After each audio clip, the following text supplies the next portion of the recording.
पिछले वीडियोस में हमने जो विंडोज़ 10 की जानकारी ली और उनके सभी विशेषताओं को देखा तो हमने ये ध्यान दिया कि विंडोज़ 10 जो है एक ऑपरेटिंग सिस्टम है, माइक्रोसॉफ्ट की तरफ से दिया गया बिल्कुल नया ऑपरेटिंग सिस्टम विंडोज़ 10 है।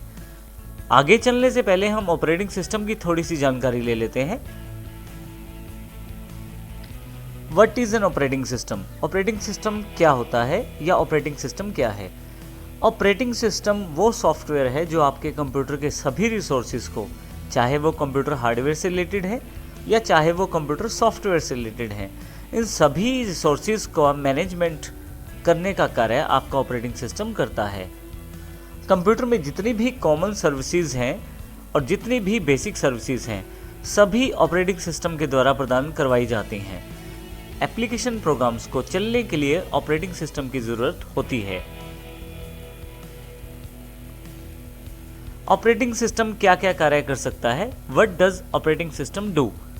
ऑपरेटिंग सिस्टम कंप्यूटर में होने वाले सभी बेसिक्स कार्यों को करता है, जैसे कि कीबोर्ड या माउस से इनपुट को प्राप्त करना, या एलसीडी, एलईडी या मॉनिटर पर आउटपुट प्रदान करना, सभी तरह की फाइल्स और फोल्डर्स का रिकॉर्ड रखना, हार्ड डिस्क में बने हुए पार्टीशन का मैनेजमेंट करना, हार्ड डिस्क में कितना डेटा स्टोर है, कितना डेटा खाली है, इन सब की जानकारी आपको ऑपरेटिंग सिस्टम के द्वारा ही प्राप्त होती है। यदि आप प्रिंटर का प्रयोग करते हैं कंप्यूटर के साथ, तो प्रिंटिंग प्रोवाइड करने का मुख्य काम भी ऑपरेटिंग सिस्टम के द्वारा किया जाता है। इसके अलावा एप्लीकेशन सॉफ्टवेयर्स को चलने के लिए जो वातावरण चाहिए, जो एनवायरनमेंट चाहिए, वो भी ऑपरेटिंग सिस्टम के द्वारा प्रदान किया जाता है। इसका अर्थ ये हुआ कि कंप्यूटर रिसोर्सेज, चाहे वो कंप्यूटर हार्डवेयर हैं या कंप्यूटर सॉफ्टवेयर हैं, उन सभी का मैनेजमेंट ऑपरेटिंग सिस्टम द्वारा किया जाता है।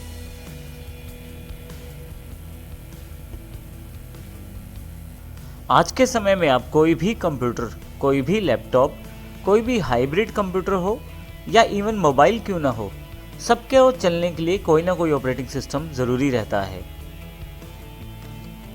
जैसे कि कंप्यूटर्स में सबसे प्रमुख ऑपरेटिंग सिस्टम विंडोज़ है, तो विंडोज़ काफ़ी सारे वर्जन्स में उपलब्ध है। पहले वर्जन्स में एक्सपी, विस्टा, विंडोज़ 7, विंडोज़ 8 और अब विंडोज़ 10 माइक्रोसॉफ्ट द्वारा प्रदान किया गया है। मोबाइल डिवाइसेस में चलने के लिए ऑपरेटिंग सिस्टम जो रहता है उसका नाम एंड्रॉयड है। इसके अलावा कुछ कंपनीज अपने ऑपरेटिंग सिस्टम भी देती हैं जिनके आधार पर मोबाइल कार्य करते हैं। यूनिक्स, लाइनेक्स और उबंटू जैसे और भी ऑपरेटिंग सिस्टम उपलब्ध हैं मार्केट में। ऑपरेटिंग सिस्टम को और अच्छी तरह से समझने के लिए हम इस चित्र को समझते हैं। यहाँ पे एक पिक्चर दी गई है। यदि आप ध्यान से देखें तो बिल्कुल बीच में OS यानी कि हमारा ऑपरेटिंग सिस्टम है। सभी बेसिक्स और कॉमन टास्क ऑपरेटिंग सिस्टम द्वारा किए जाते हैं, जैसे कि कीबोर्ड या माउस से इनपुट प्राप्त करना भी ऑपरेटिंग सिस्टम का कार्य है और उनके आधार पे CPU द्वारा जो प्रोसेस करके आउटपुट दी गई है, उनको उस आउटपुट को प्रिंटर या LCD तक पहुंचाना भी ऑपरेटिंग सिस्टम का कार्य होता है। मुख्यतः यूज़र अर्थात वो व्यक्ति जो कंप्यूटर का प्रयोग कर रहा है, उसके द्वारा दी गई सभी कमांड्स जो वो चाहता है कंप्यूटर से कार्य करवाना, एप्लीकेशन सॉफ्टवेयर से जो कार्य करवाना, वो सभी ऑपरेटिंग सिस्टम के द्वारा ही तय किए जाते हैं।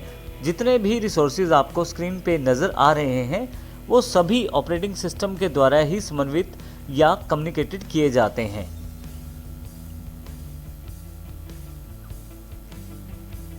What is application software? Application software क्या होता है?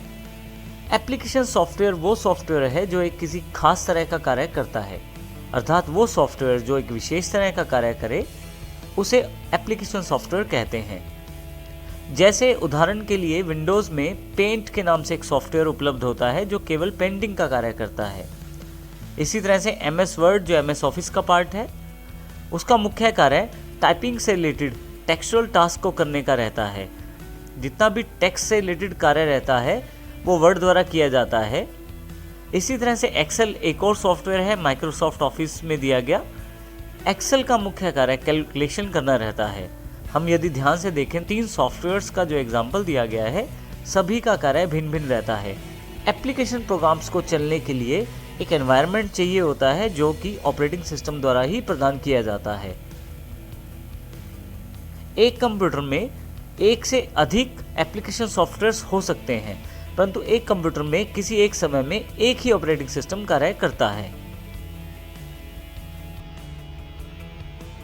आइए ऑपरेटिंग सिस्टम को हम एक एग्जाम्पल के द्वारा और समझते हैं। ये बिल्कुल प्रैक्टिकल एग्जाम्पल है। यूज़र वो व्यक्ति है जो कंप्यूटर पे कार्य करता है। जब भी यूज़र को कोई कार्य करना है तो मोस्टली वो एप्लीकेशन सॉफ्टवेयर से कार्य लेता है, जैसे कि किसी बायोडाटा को बनाने के लिए MS वर्ड का प्रयोग करना, कुछ कैलकुलेशन करने के लिए एक्सेल का प्रयोग करना, या कुछ ड्राइंग बनाने के लिए MS पेंट का प्रयोग करना। तो यूज़र का मुख्य कार्य एप्लीकेशन से जुड़ा रहता है। एप्लीकेशन सॉफ्टवेयर्स को जितनी भी कॉमन कमांड्स दी जाती हैं, जैसे कि फाइल को सेव करना, फाइल को खोलना, ये सभी कार्य एप्लीकेशन सॉफ्टवेयर ऑपरेटिंग सिस्टम को आगे दे देता है। ऑपरेटिंग सिस्टम यहाँ से जितनी भी टास्क यूज़र के कार्य को करने के लिए इम्पोर्टेंट है वो सभी बैकग्राउंड पे करता रहता है, और ऑपरेटिंग सिस्टम ये सारे कार्य हार्डवेयर को कमांड देकर करवाता है। हार्डवेयर वो फिजिकल और इलेक्ट्रॉनिक पार्ट्स हैं कंप्यूटर में जो मुख्यतः ये सारा कार्य करते हैं। तो यदि हम इस प्रक्रिया को समझें तो यूज़र सभी कमांड्स एप्लीकेशन सॉफ्टवेयर्स को देते हैं। एप्लीकेशन सॉफ्टवेयर्स सभी कॉमन टास्क ऑपरेटिंग सिस्टम से करवाते हैं, और ऑपरेटिंग सिस्टम आगे ये सारे कार्य हार्डवेयर से संपन्न करवाता है। तो यहाँ यदि हम आसान शब्दों में कहें तो यूज़र, एप्लीकेशन सॉफ्टवेयर्स और हार्डवेयर के बीच में एक कड़ी के रूप में ऑपरेटिंग सिस्टम जुड़ा रहता है, और इन सभी रिसोर्सेज को मैनेज करके यूज़र के कार्य को संपन्न करता है और यूज़र के कार्य को कंप्लीट करने में मदद करता है। क्योंकि हमारी ये सीरीज़ ऑपरेटिंग सिस्टम विंडोज़ 10 के बारे में है, तो ज़रूरी है कि हम ये ऑपरेटिंग सिस्टम के बेसिक्स को जानें। इस चैप्टर का मकसद केवल आपको ऑपरेटिंग सिस्टम का ओवरव्यू देना है कि ऑपरेटिंग सिस्टम किस प्रकार कार्य करता है। क्योंकि ऑपरेटिंग सिस्टम का कार्य कंप्यूटर के सभी रिसोर्सेज, चाहे वो सॉफ्टवेयर रिसोर्सेज हैं या हार्डवेयर रिसोर्सेज हैं, सभी को मैनेज करना है। इसको इस एग्जाम्पल के द्वारा दर्शाया गया है। जैसे ही यूज़र कोई कार्य करता है तो ऑपरेटिंग सिस्टम एक माध्यम के तौर पे सभी हार्डवेयर डिवाइसेस और सॉफ्टवेयर्स के बीच में इंटरमीडिएट का कार्य करता है।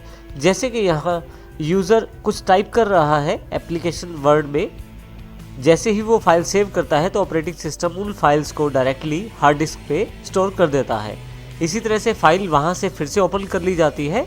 इसके अतिरिक्त यूज़र जब कार्य करता है तो वो कुछ इनपुट भी प्रदान करता है माउस कीबोर्ड से। वो सारी इनपुट ऑपरेटिंग सिस्टम प्राप्त करता है। उन पे जो प्रोसेसिंग होती है वो सारा आउटपुट मॉनिटर या प्रिंटर पर भी डिस्प्ले करता है। तो इस एग्जाम्पल से हमें ये जानकारी प्राप्त होती है कि ऑपरेटिंग सिस्टम इन सभी रिसोर्सेज को मैनेज करके यूज़र को अपना कार्य आसानी से करने देता है। आने वाले चैप्टर्स में हम देखेंगे कि विंडोज़ 10 जो एक नया माइक्रोसॉफ्ट की तरफ से ऑपरेटिंग सिस्टम दिया गया है, उसमें कितने अच्छे अच्छे फीचर्स हैं। सभी फीचर्स को हम बारीकियों से सीखेंगे और देखेंगे कि किस प्रकार ऑपरेटिंग सिस्टम के रूप में विंडोज़ 10 एक प्रभावशाली सिस्टम है।